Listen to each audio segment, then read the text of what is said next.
There we go, the voice of God, just like normal. I'll ping you when you got about 2 minutes left. Sound good? Okay. All right, I'm gonna go dark and you can go ahead and get started. Okay. Welcome and thanks for joining me today.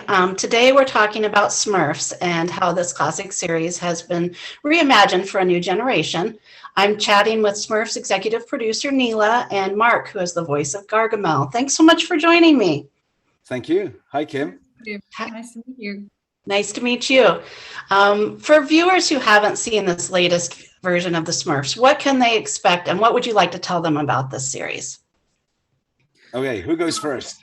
Either one. Feel free to chime in. Okay, I'll go. I'll take this one.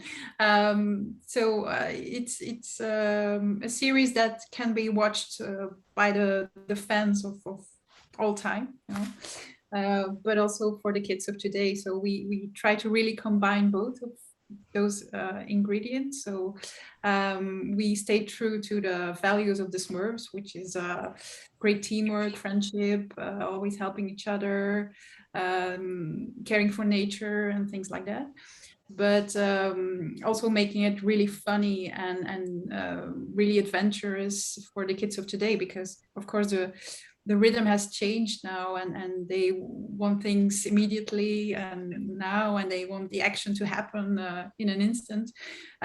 So we really try to combine those historic values of the brand with what the kids want to see today on the screen.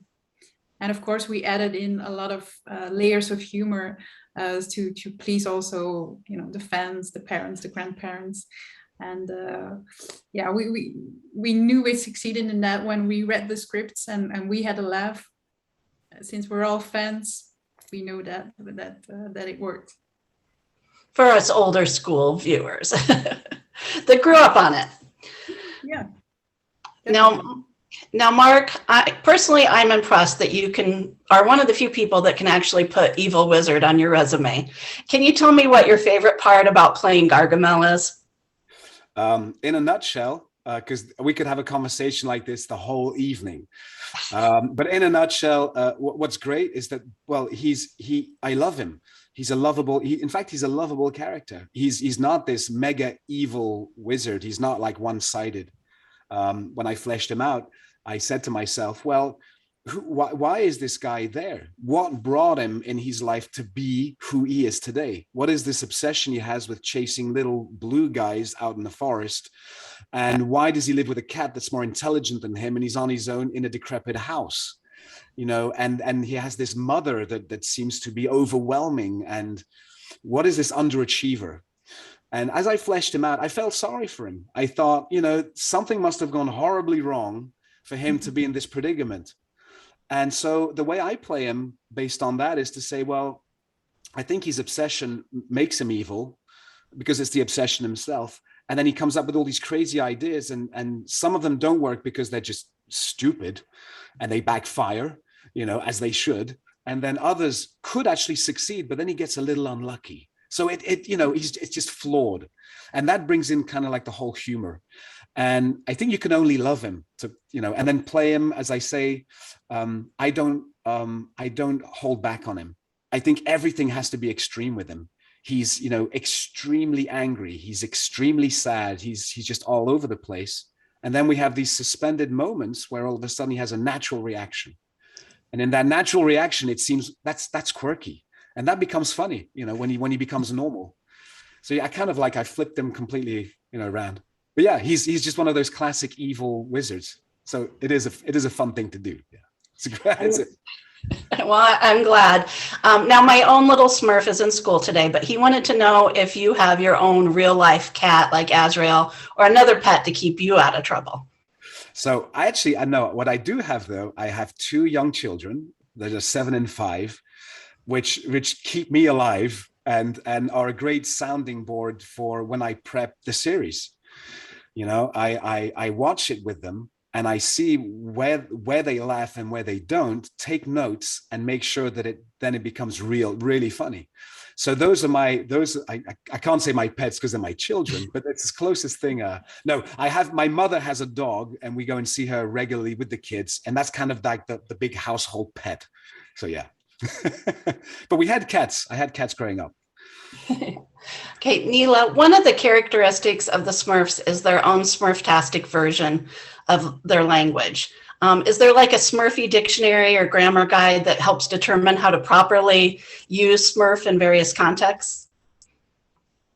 Um, well, it's kind of something you get to play with. I think that Mark can confirm that when they do the voice acting, you can easily replace the word Smurf kind of anywhere. So there are not really any rules. It just has to make sense. What you cannot do is put Smurf into every part of the sentence so that it doesn't, that the kid doesn't understand anything anymore. But yeah, you can really play with it, and the purpose is always to make it funny, of course. Yeah. Now, one of the things I loved when I began watching this series is how it was kept classic, but also modernized. I saw glimpses of technology that today's kids will recognize, but it's still also old-fashioned that those of us who are older grew up with. Can you talk about the challenge of bringing that into the former Smurfs environment that those of us who grew up with it knew and loved?